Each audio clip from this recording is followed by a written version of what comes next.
আমি তিনিটা বিশেষ সৰকাৰি আঁচনিৰ বিষয়ে বা আমি সৰকাৰে লোৱা নতুন এটা উদ্যমৰ বিষয়ে আপোনালোকক অৱগত কৰিবলৈ ইয়াত আমি সমবেত হৈছো। আপোনালোকৰ সকলোৰে মনত আছে যে কিছুদিন আগতে কেন্দ্ৰীয় গ্ৰাম উন্নয়ন মন্ত্ৰী শিৱৰাজ সিং চৌহান ডাঙৰীয়াই অসম ভ্ৰমণ কৰিছিল আৰু সেই সময়ত তেখেতে প্ৰতিশ্ৰুতি দিছিলে যে এই বিত্তীয় বৰ্ষত প্ৰায় 3.5 লাখ নতুন আৱাস তেখেতে মঞ্জুৰ কৰিব আৰু অহা বছৰো সম পৰিমাণৰ ঘৰ বা প্ৰধানমন্ত্ৰী আৱাস যোজনাৰ ঘৰ দুখীয়া লোকসকলৰ বাবে অনুমোদন কৰিব। অসমত আমাৰ যিখন আমি ৱেট লিষ্ট বুলি কওঁ, অৰ্থাৎ আগতে নিৰ্বাচিত হৈ থকা ব্যক্তিৰ যিখন অপেক্ষাৰত তালিকা, সেই অপেক্ষাৰত তালিকাখন 7,60,000 ব্যক্তিৰ অপেক্ষাৰত তালিকা আছিল। শিৱৰাজ সিং চৌহান ডাঙৰীয়াই প্ৰতিশ্ৰুতি দি যোৱা অনুসৰি আমাক 3,80,000 নতুন ঘৰ তেখেতে আমাক আবণ্টন দিয়ে আৰু আমি আপোনালোকক জনাবলৈ পাই ভাল পাইছো যে অহা 19 তাৰিখে সমগ্ৰ ৰাজ্যজুৰি অনুষ্ঠিত হ'বলগীয়া এক সমাৰোহৰ জৰিয়তে আমি এই 3,80,000 হিতাধিকাৰীৰ ঘৰ বনাবৰ বাবে তেওঁলোকৰ প্ৰথম যিটো কিস্তি বুলি কয় তাক আমি হিতাধিকাৰীসকলৰ বেংক একাউণ্টলৈকে ট্ৰান্সফাৰ কৰিম। ইয়াত কেন্দ্ৰীয় সভাখন পলাশবাৰী সমষ্টিত হ'ব। অৱশ্যে ৰাভা হাছং পৰিষদৰ নিৰ্বাচনৰ অধীনত থকা অঞ্চলটোৰ হিতাধিকাৰী সভালৈ নাহে।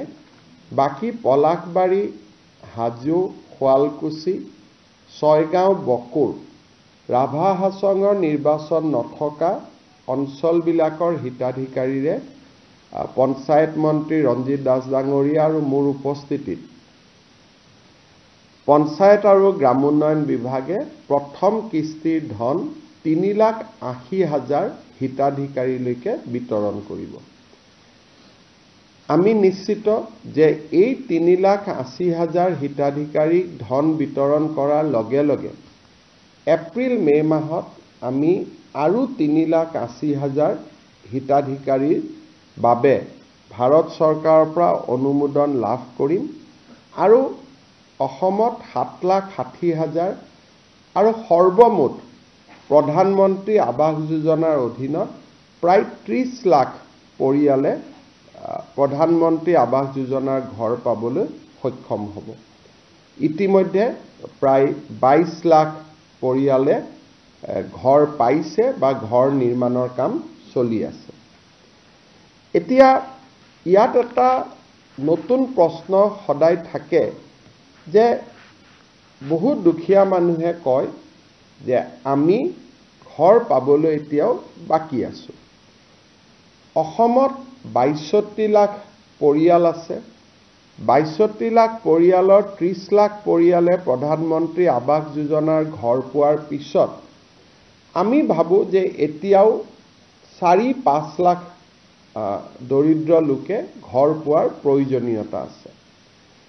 এই ঘৰ পাবৰ কাৰণে আমি প্ৰথম প্ৰক্ৰিয়াটো হ'ল যে মানুহজনৰ ঘৰটো যে কেঁচা ঘৰ তাক প্ৰমাণ কৰিবৰ কাৰণে এটা জিঅ' টেগিং কৰিব লাগে আৰু জিঅ' টেগিং কৰাৰ পিছত যেতিয়া ই ভাৰত চৰকাৰৰ ওচৰলৈকে যায়, ভাৰত চৰকাৰে বিভিন্ন টেকনলজিৰ আধাৰত তাক নিশ্চিত কৰে যে এই মানুহজনৰ ঘৰটো কেঁচা ঘৰ হয় নে নহয় আৰু কেঁচা ঘৰ হ'লে তেখেতক এখন তালিকাত অন্তৰ্ভুক্ত কৰে আৰু পৰ্যায়ক্ৰমে এই ঘৰ তেওঁলোকক আগবঢ়াই গৈ থাকে। অহা বছৰ এপ্ৰিল-মে মাহত আমি 3,80,000 ঘৰ পোৱাৰ লগে লগে আমি 2018-19 চনত যিখন তালিকা বনাইছিলোঁ সেইখন এডজাষ্টেড হৈ যাব। তাত আৰু এজনো ৱেইট লিষ্টত মানুহ নাথাকিব। তথাপিতো বহুত লোকে ঘৰ নোপোৱাকৈ থাকি যাব। সেইবাবে আমি ভাৰত চৰকাৰৰ পৰা এটা অনুমতি ল'লো যে আমাক আকৌ এবাৰ জিঅ' টেগিং কৰাৰ কাৰণে অনুমতি দিয়ক। কিবা কাৰণত যদি কোনোবা বাদ পৰি গৈছে তেতিয়াহ'লে আমি তেওঁলোকক শেষবাৰৰ কাৰণে এটা জিঅ' টেগিং কৰিব পাৰিম। কিন্তু জিঅ' টেগিং কৰিলে সাধাৰণতে গাঁৱৰ মানুহে আমাক আপত্তি কৰে যে পঞ্চায়ত আৰু গ্ৰামোন্নয়ন বিভাগৰ কৰ্মচাৰীসকলে 25-30 হাজাৰ টকা দাবী কৰে আৰু তেওঁলোকক যদি টকা দিয়া নহয় তেওঁলোকে দৰিদ্ৰ দুখীয়া মানুহৰ ঘৰ জিঅ' টেগিং নকৰে। অভিযোগ কিমান সঁচা কিমান মিছা তাক আমি অনুসন্ধান কৰিব খোজা নাই, কাৰণ বহু অভিযোগ সঁচা হ'লেও তাৰ প্ৰমাণ নাথাকে, প্ৰমাণ নাথাকিলে চৰকাৰে ব্যৱস্থা ল'ব নোৱাৰে। সেইকাৰণে আমাৰ সদায় লক্ষ্য আছে যে ইম্প্ৰুভমেণ্ট অফ দ্য ছিষ্টেম, ব্যৱস্থাৰ পৰিৱৰ্তন হ'ব লাগে, যাতে ব্যৱস্থাৰ পৰিৱৰ্তনত দুৰ্নীতি বা দৰিদ্ৰ মানুহক প্ৰবঞ্চনা কৰাৰ যিখিনি ক্ষমতা সি যাতে একেবাৰে সীমিত হৈ পৰে, যে কৰিব খুজিলেও কৰিব নোৱাৰে। সেইবাবে এইবাৰ আমি জিঅ' টেগিঙৰ এটা নতুন ব্যৱস্থা আৰম্ভ কৰিছোঁ।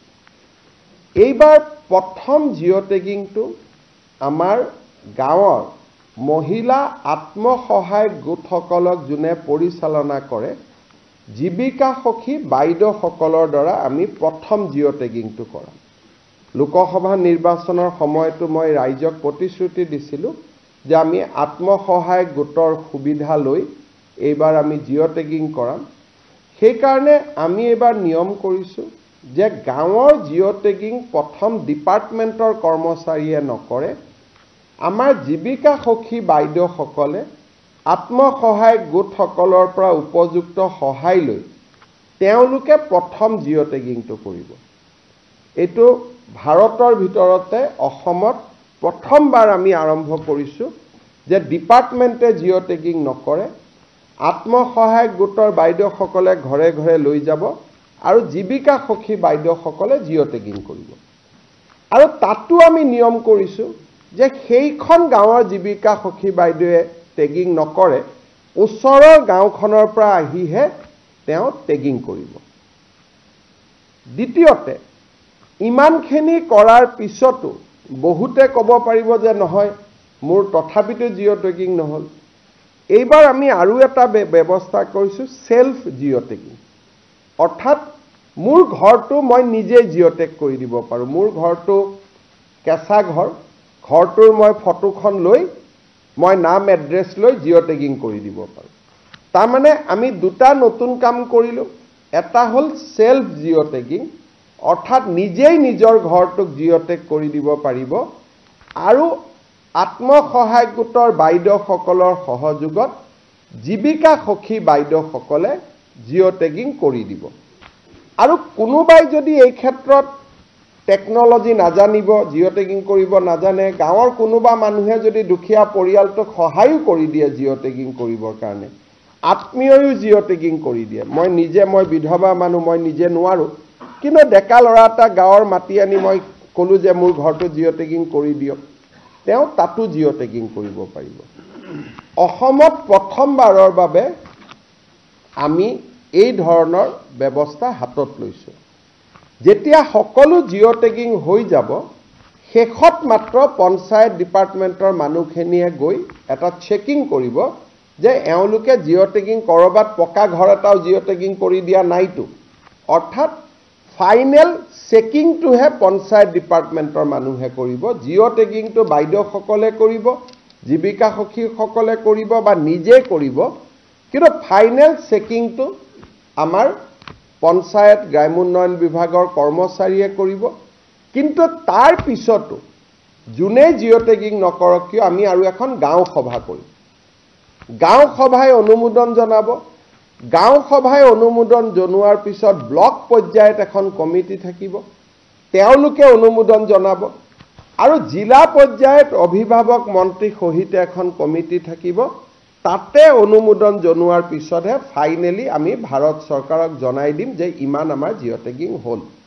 পৰৱৰ্তী সিদ্ধান্ত ভাৰত চৰকাৰে ল'ব আৰু এই গোটেই ব্যৱস্থাটোৰ জৰিয়তে মই বিশ্বাস কৰোঁ যে এইবাৰ অসমৰ সকলো দুখীয়া মানুহে প্ৰধানমন্ত্ৰী আৱাস যোজনাৰ ঘৰৰ পৰিস্থিতি বা যিটো আবেদন ইয়াক বেসিক্যালি আবেদন বুলি কয় সকলোৱে আবেদন কৰিব পাৰিব যেহেতু সেলফ জিঅ টেগিং আছে কাকো টকা পইচা দিয়াৰো কথা নাই এই যে সেলফ জিঅ টেগিংৰ ব্যৱস্থাটো যাতে ৰাইজে গম পায় জনপ্ৰিয় হয় তাৰ কাৰণে মই আজি এই বিশেষ ব্যৱস্থাটো জনাবৰ বাবে আপোনালোকক এখন সাংবাদিক মেলৰ জৰিয়তে আহ্বান কৰিছিলোঁ মোৰ ইয়াৰ পিছত আৰু দুটা টপিক আছে কিন্তু মই আমাৰ পঞ্চায়ত গ্ৰামোন্নয়ন বিভাগৰ প্ৰধান সচিব জন এক্কা ডাঙৰীয়াক অনুৰোধ কৰিম যে অকণমান এই অন্বেষা মানে যিটো আমি আৱাস পোৰ্টেল কৰিছো এই আৱাস প্লাস আৰু আৱাস পোৰ্টেলটোনো কি এই বিষয়ে তেখেতে আপোনালোকক জনাব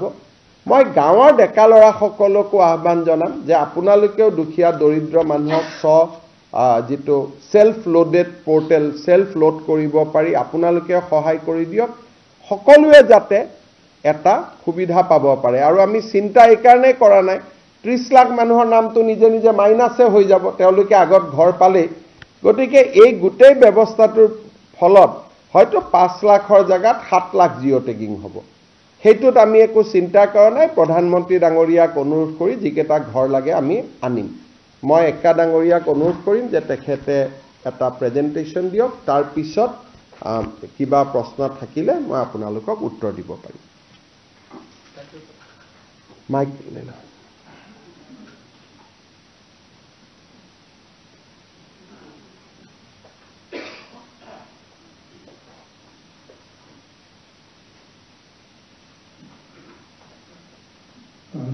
Thank you, sir.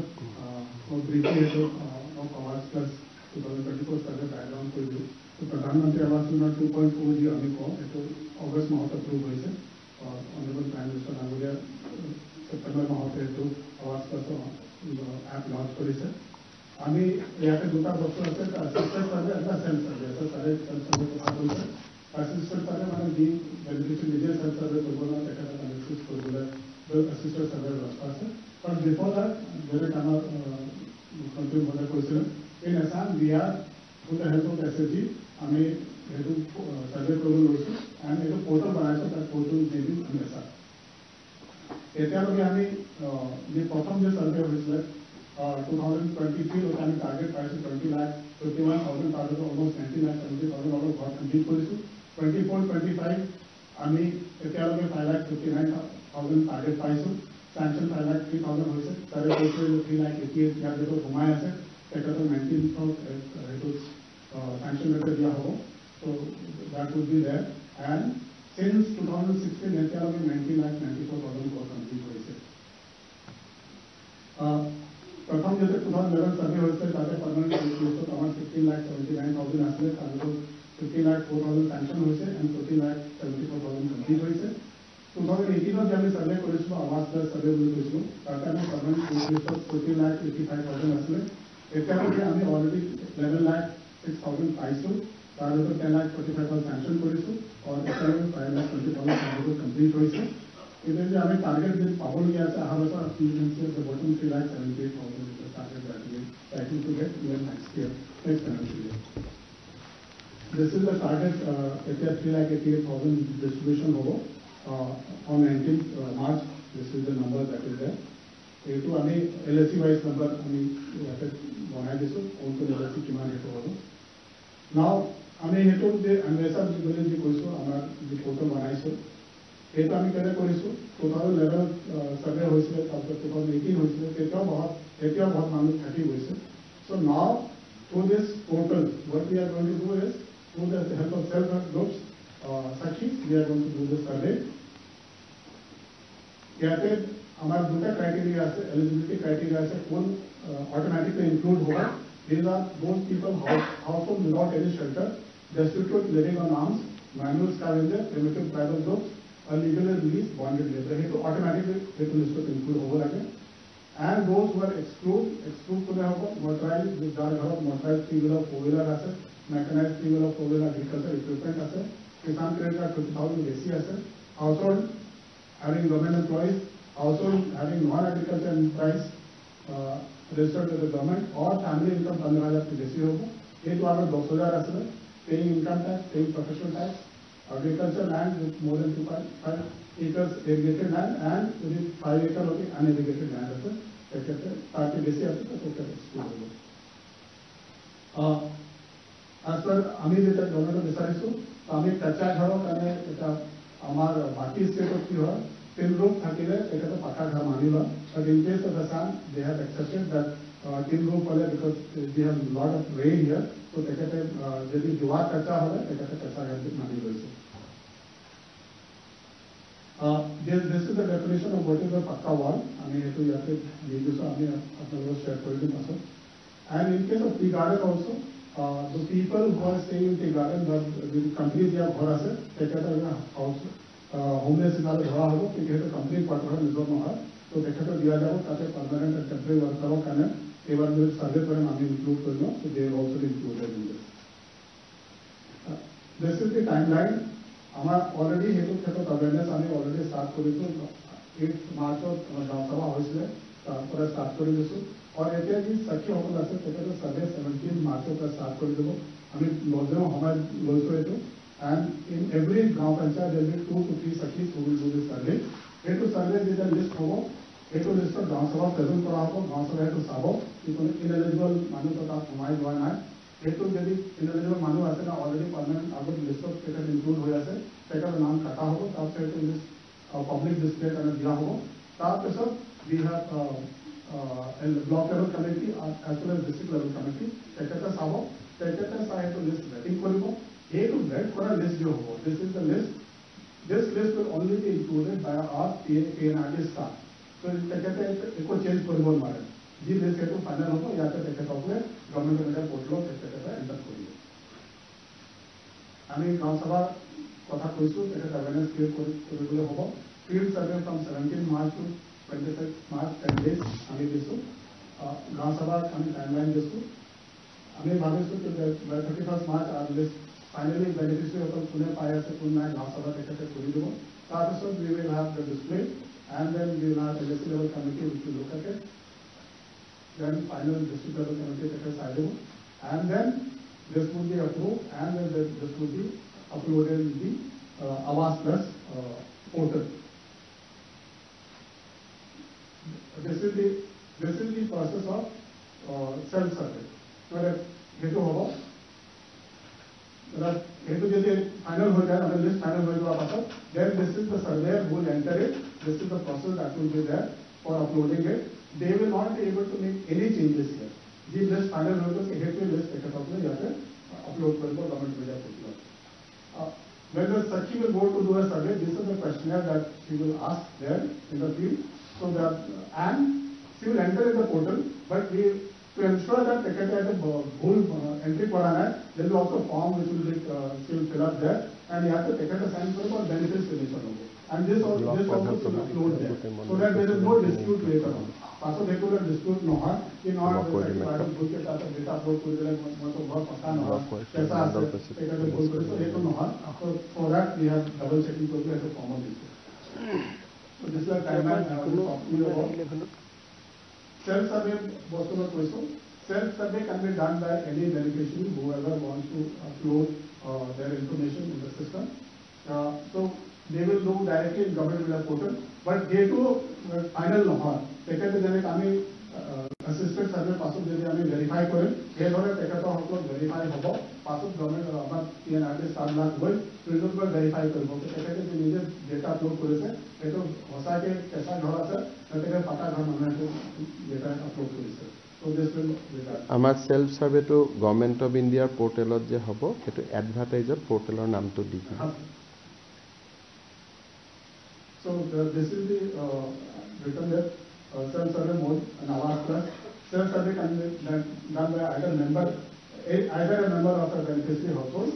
या तो self-survey करते face authentication होगा आधार होगा लगेगा. The first part of the survey requires gathering personal information of all the household members, including their Aadhaar number, mobile number, and social family data. This time, government of India is very particular that the beneficiary होगा तो Aadhaar होगा लगेगा.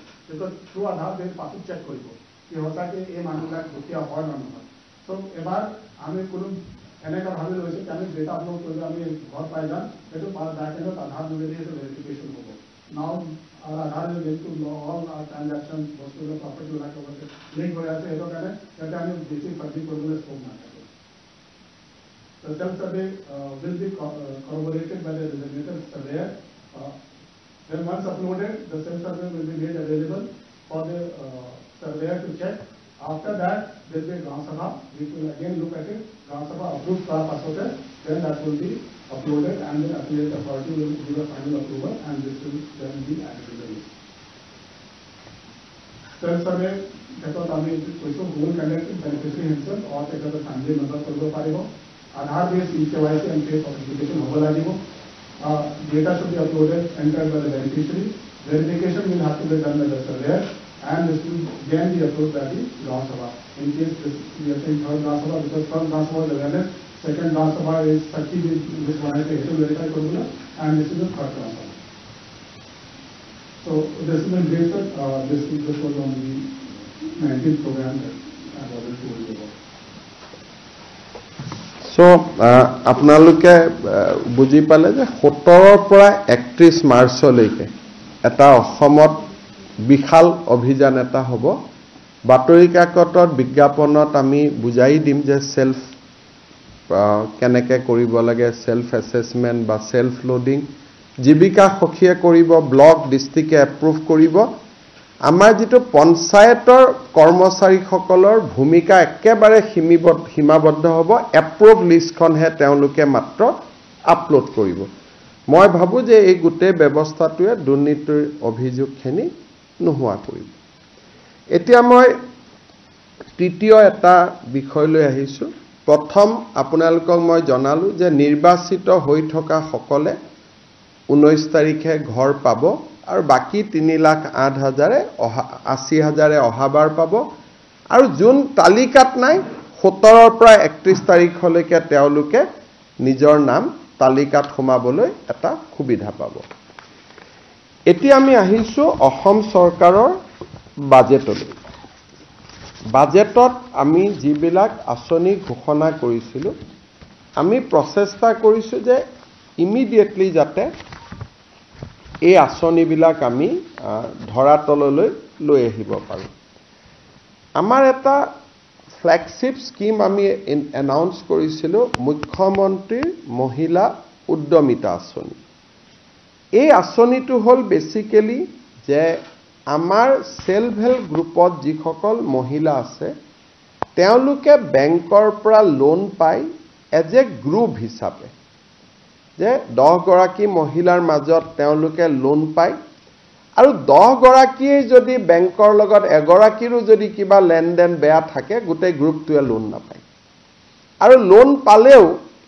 গ্ৰুপটোৰ ভিতৰত loan পায় গতিকে maximum সামূহিক কাম কৰিব লাগে ব্যক্তিগত কাম কৰিব নোৱাৰে সেইকাৰণে আমি দুটা লক্ষ্য কৰিছিলো যে আত্মসহায়ক গোটৰ আন্দোলনটো অসমত যথেষ্ট পুৰণা 36 লাখ মহিলা সংগঠিত হল এতিয়া তেওঁলোকৰ আমি সামূহিক কাম আৰু ব্যক্তিগত প্ৰয়াস আমি দুইটাকে সমান্তৰালভাৱে লৈ যাব খুজিছো তেওঁলোকৰ এটা চ্যানেল ওপেন হৈ আছে যে বেংকৰ পৰা তেওঁলোকে সামূহিকভাৱে লোন ল'ব পাৰে কিন্তু কোনোবাই ব্যক্তিগতভাৱেও কিবা কৰিব খোজে তেওঁলোকৰ কাৰণে আমি এখন আঁচনি নিৰ্মাণ কৰিছিলো মহিলা মুখ্যমন্ত্ৰীৰ মহিলা উদ্যমিতা আঁচনি আৰু মই ক'ব পাৰো সাবজেক্টটো কাৰেকশন এটা লেটাৰ ডেট কোনোবাই যদি মোৰ ভাবিব পাৰে যে মোৰ ক্লেইমটোত ভুল আছে this is one of the biggest empowerment scheme মহিলাক এম্পাৱাৰ কৰাৰ এইখনে আটাইতকৈ biggest scheme in our country ইয়াত কি হ'ব আমি আত্মসহায়ক গোটৰ মহিলাসকলক গ্ৰুপ বুলি পইচা নিদিও আমি ইন্ডিভিজুৱেল দিম তামনে 10 গৰাকী মেম্বাৰ থাকিলে 10 গৰাকীকে আমি ইন্ডিভিজুৱেলি প্ৰথমবাৰ আমি 10,000 টকা দিম 10,000 টকাটোৰ উপযুক্ত ব্যৱহাৰ যেতিয়া তেওঁলোকে কৰিব পাৰে দ্বিতীয়বাৰ আমি তেওঁলোকক 25,000 টকা দিম তাৰে 12,500 চৰকাৰে দিব 12,500 বেংকৰ পৰা আমি লৈ দিয়াৰ ব্যৱস্থা কৰিম য'ত নেকি ক্ৰেডিট গ্যাৰান্টি স্কিম চৰকাৰে কৰিব যাতে বেংকৰো ক্ষতি নহয় আৰু থাৰ্ড ইয়াৰত আমি তেওঁলোকক 50,000 টকালৈকে লৈ যাব খোজো 10, 25, 50 টোটেলি 85,000 rupeesলৈকে তেওঁলোকক আমি লৈ যাব পাৰোঁ এতিয়া কথা হ'ল যে আমাৰ 36 লাখ মেম্বাৰ আছে আমি 36 লাখকে দিম নেকি প্ৰথম কথা ইয়াত আমি এটা নিয়ম কৰিছিলোঁ যে যদি সাধাৰণ মহিলা হয় তেতিয়ালে এই স্কিমটো তাৰ কাৰণেহে মুকলি যাৰ সন্তান 3টাতকৈ বেছি নহয় যদি এসটি এসসি মৰাণ মটক চাহ বাগিচা হয় আমি 4টালৈও মুকলি কৰি দিছিলোঁ এই প্ৰক্ৰিয়াটো আমি 3টা লেয়াৰ ভেৰিফিকেশন কৰাৰ পিছত আমি দেখা পালো যে 36 লাখ মহিলাৰ ভিতৰত 26 লাখ মহিলা এনেকুৱা আছে যাৰ সন্তান সঁচাকৈ 3টাতকৈ কম বা 3টা অসমৰ কাৰণে এটো এটা খুব ইম্পৰ্টেন্ট ষ্টেটিষ্টিক্স যে আমি যেটো কৈ থাকো সকলোৰে ঘৰত 10-12টা সন্তান আছে অন্তত এটা প্ৰমাণিত হ'ল যে আত্মসহায়ক গোটত কোনোবা যদি সোমাইছে তেওঁৰ অকল অৰ্থনৈতিক ইনকামে হোৱা নাই সোশিয়াল ট্ৰান্সফৰমেশন এটাও হৈছে এইটো এটা আমাৰ বহুত ডাঙৰ শিক্ষা এটা এবাৰ আমি দেখিলো আৰু খুব 3টা লেয়াৰৰ আমি চেক কৰাৰ পিছত 36 লাখৰ ভিতৰত প্ৰায় 29 লাখ মহিলা এনেকুৱা নিৰ্বাচিত হ'ল যাৰ সন্তান 3 এসটি এসসি মৰাণ মটক চাহ বাগিচা হলে 4তকৈ কম আছে ইয়াত দুটা আৰু আমি ইম্পৰ্টেন্ট পইণ্ট লগাইছিলোঁ যে মহিলা উদ্যমিতা কৰিব কিন্তু ঘৰত যদি ছোৱালীক স্কুলত নপঠোৱাকৈ ৰাখি থৈ দিয়ে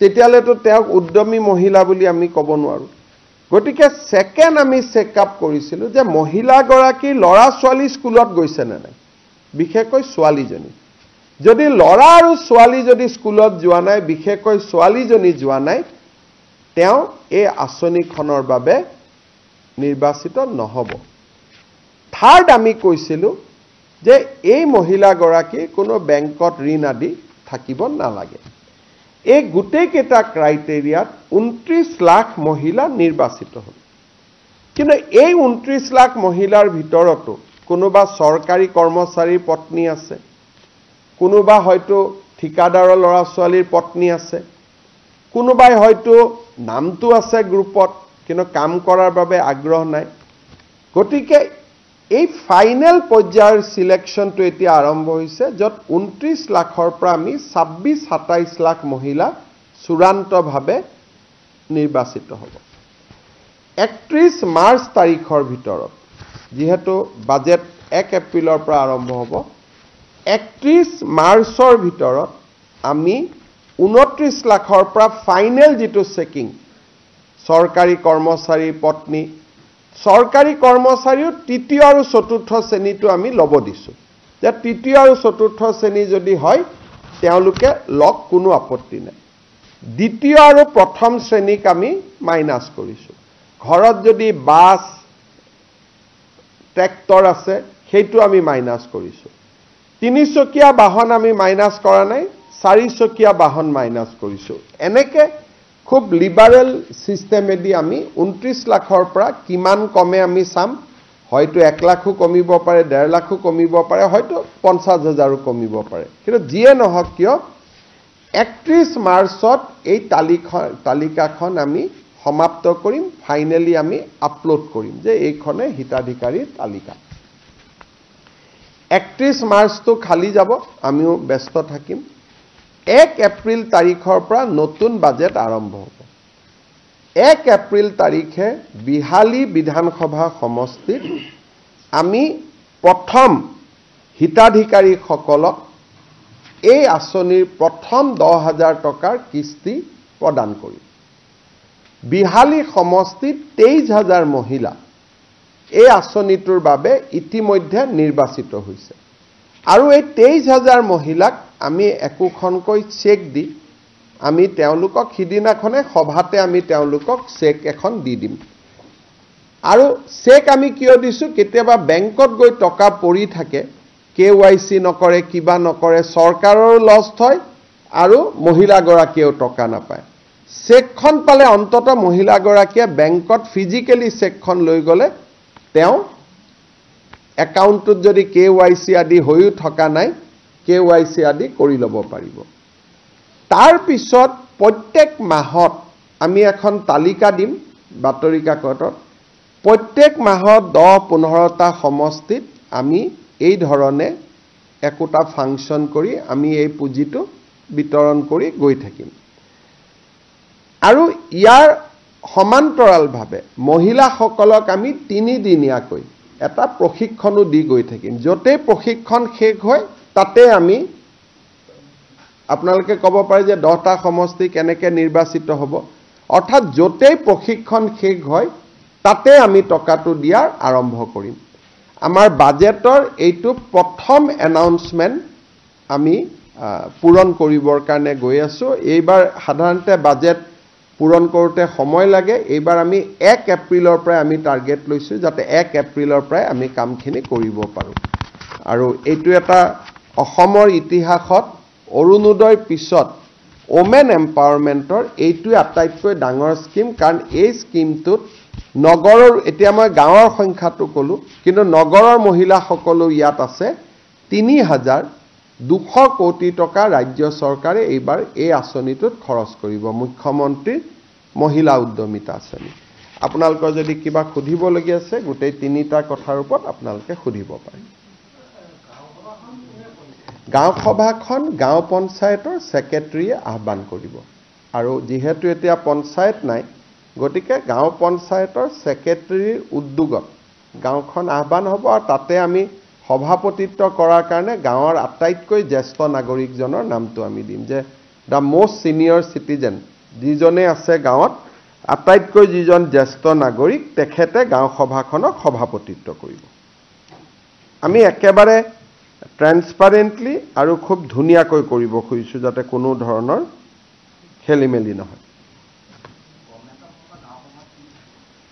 গাঁও পঞ্চায়তৰ সেক্ৰেটাৰী গভৰ্ণমেণ্টৰ ফালৰ পৰা গাঁও পঞ্চায়তৰ সচিব গৰাকী থাকিব আৰু গাঁও পঞ্চায়তৰ সচিব গৰাকীয়ে সভাপতি এজন কৰিব লাগিব গতিকে সভাপতিজন সেই গাঁওখনৰ আটাইতকৈ জ্যেষ্ঠ নাগৰিকজনক কৰিব পাৰিব সভাত অহাৰ ভিতৰত আটাইতকৈ জ্যেষ্ঠ নাগৰিক যেহেতু হয়তো ঘৰত তেওঁ বেড ৰিডেনো হ'ব পাৰে কিন্তু সভাত অহাৰ ভিতৰত জ্যেষ্ঠ নাগৰিক বা গাঁৱৰ ৰিটায়াৰ্ড টিচাৰ আমি এটা ক্ৰাইটেৰিয়া দি দিম যাতে এজন মানুহে সভাপতিত্ব কৰিব পাৰে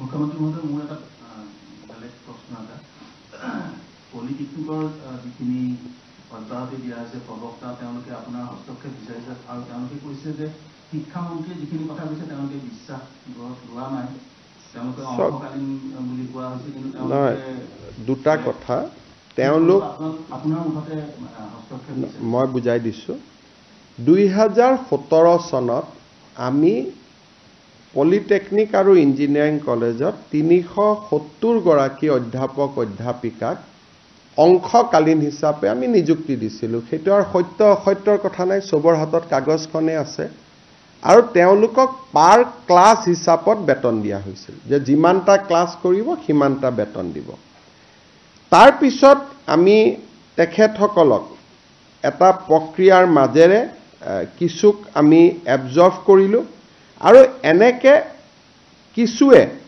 ৰিজাইন দিও গুছি গল 67 গৰাকী ৰিজাইন দিলে আৰু আমাৰ যেটো প্ৰক্ৰিয়াৰ মাজেৰে 133 গৰাকীয়ে সৰকাৰি চাকৰি পালে আৰু কিছুক ৰেগুলেশন 3F টো লোৱা গল এতিয়া প্ৰশ্নটো হল যে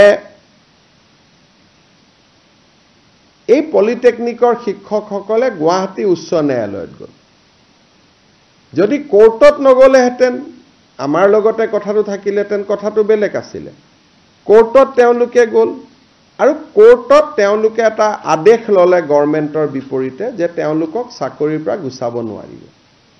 কিন্তু গুৱাহাটী উচ্চ ন্যায়ালয়ে তেওঁলোকক এটা সিদ্ধান্ত দিলে অৱশেষত যে নহয়, কোনো কন্ট্ৰেকচুৱেল টিচাৰ চৰকাৰে ৰেগুলাৰ কৰিব নোৱাৰে। অৰ্থাৎ মই যিটো বিধানসভাটো কৈছিলোঁ, এইটো উচ্চ ন্যায়ালয়ে এটা গুৰুত্বপূৰ্ণ জাজমেণ্ট দি ক'লে যে চৰকাৰৰ এইটো অধিকাৰেই নাই কাকো ৰেগুলাৰাইজ কৰা। গতিকে তেওঁলোকৰ জাগাত নতুনকৈ এপইণ্টমেণ্ট পোৱা শিক্ষকসকলে যোগদান কৰিলে। যিসকলৰ চাকৰি গ'ল তেওঁলোকো অসমীয়া, তেওঁলোকো চোকা, আৰু যিসকলে তাৰ জাগাত চাকৰিত সোমালে তেওঁলোকো অসমীয়া, তেওঁলোকো চোকা।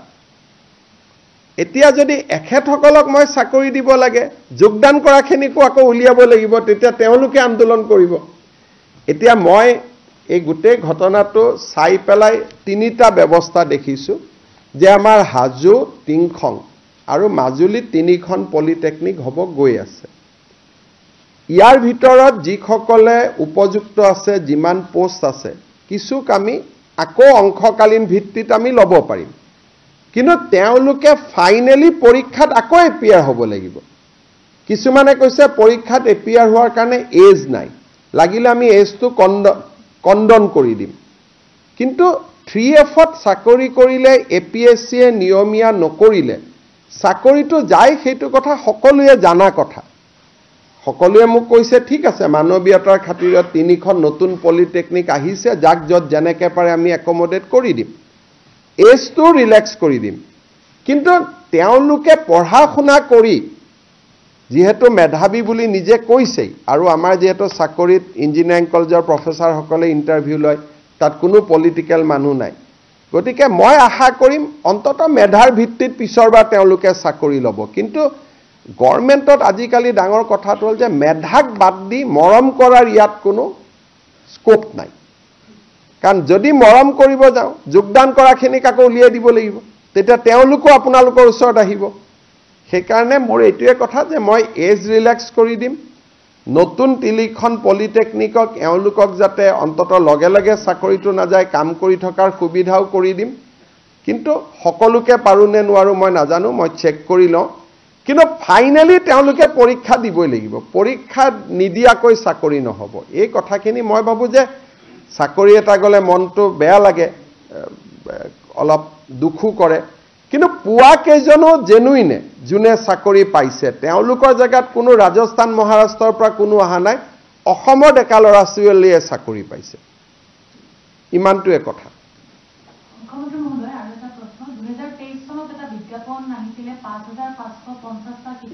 ওলাব তেওঁলোক অলপ ধৈৰ্যটো কম কাৰণে হোৱা নাই। অলপমান আমি কৈছোঁ যে অলপ ধৈৰ্য ধৰিব লাগে, তেওঁলোকক লগে লগে লাগে, আজিয়ে ৰিজাল্টটো লাগে। গতিকে যোনে যিমান দিন এনেকৈ ক'ব, তেওঁলোক ইমান অসহিষ্ণু হ'লে চাকৰিটো কৰিব নোৱাৰিব। সেইকাৰণে মই অলপ নিজাকৈ দেৰি কৰাই আছোঁ যে মানুহকেইজন অলপ সহিষ্ণু হওক। কাৰণ এইটো লেভেলত যদি চাকৰি কৰিব যায়, মই দুখ দিয়া নাই, ডেকা ল'ৰা মোকে 100-150কৈ ডেইলি হোৱাটছআপ কৰি থাকে। যদি মুখ্যমন্ত্ৰীক এনেকৈ হোৱাটছআপ কৰি থাকিব পাৰে, প্ৰধান শিক্ষককতো গৈ কাকো নামানিব। গতিকে সৰু ল'ৰা ছোৱালী মই অলপমান তেওঁলোকক, আমাৰে ভাই ককাই ভাই ভনী হ'ব, মই অকণমান ধৈৰ্যটো শিকাইছোঁ যে চাকৰিটো যোনে পাব লাগে পাবই। চাকৰিটোতো আমি বিধানসভাতো কৈছোঁ যে 10 অক্টোবৰত চবকে আমি দি দিম।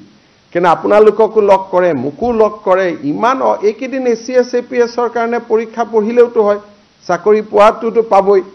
ইমান ইম্পেচেণ্ট হৈ যায় কিছুমান ল'ৰা ছোৱালী, তাৰপিছত যোগদান কৰিলেও কয় এইটো মোৰ মতে স্কুল হোৱা নাই, এইটোত মই নাহোঁ।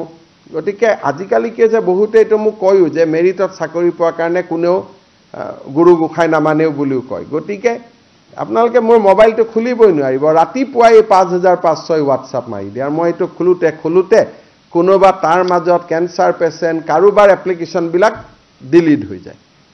ইমান কষ্ট হয়। মোক যোনে হোৱাটছআপ দিয়ে তাত maximum cancer patient, kidney patient, medical chit, এনেকুৱা হোৱাটছআপবিলাক আহে। ৰাতিপুৱা 11টা বজাত এই 5500 হোৱাটছআপ সোমাই যায়, মই চাব নোৱাৰা হৈ যাওঁ। ডিলিট কৰি থাকোঁতে কেতিয়াবা জেনুইন হোৱাটছআপো ডিলিট হৈ যায়। গতিকে বহুত কথা ফেচ কৰি থাকিব লাগে আমি মানে আপোনালোকক বুজাই শেষ কৰিব নোৱাৰি সদায় ৰাতিপুৱাই 5500 আহি যায় আৰু বহুত যুক্তি দি পেলাই হোৱাটছআপ কৰে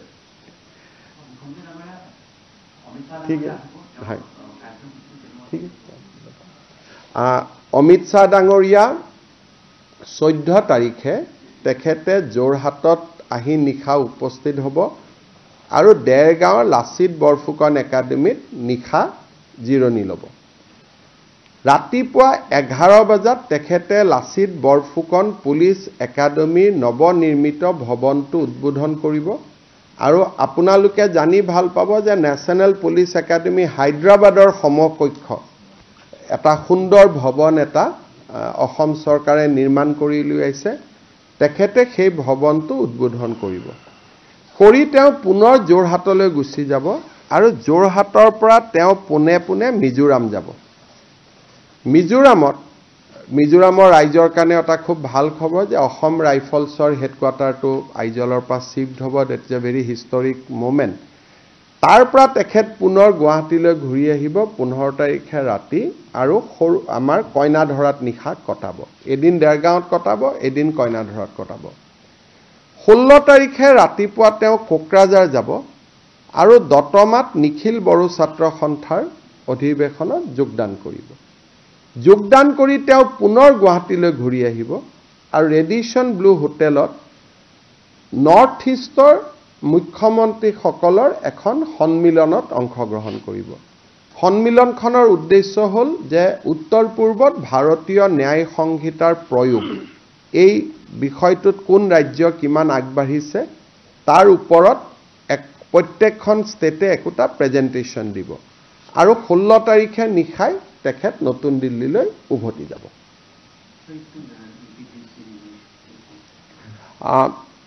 Union Home Minister Sri Amit Shah ji is coming to Assam on 14th night 15 morning he will inaugurate new buildings of Lasit Borphukan Police Academy thereafter he will fly to Aizol and after attending programs at Aizol he will again come back to Guwahati and will stay overnight in Guwahati itself on 16th morning he will address the annual conference of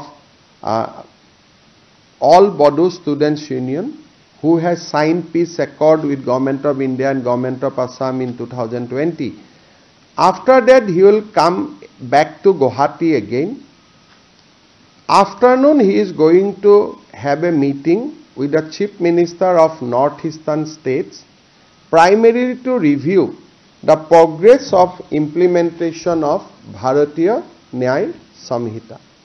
After that review meeting, 16th evening, he will go back to New Delhi. Habo?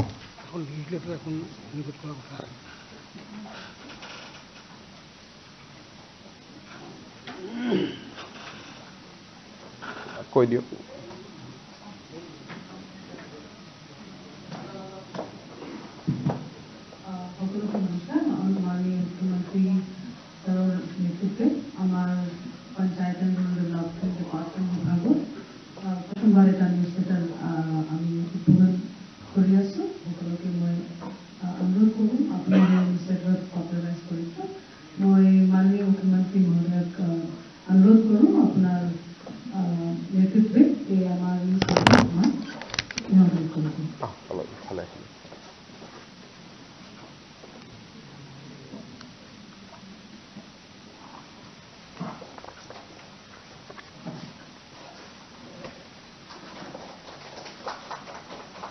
Thank you.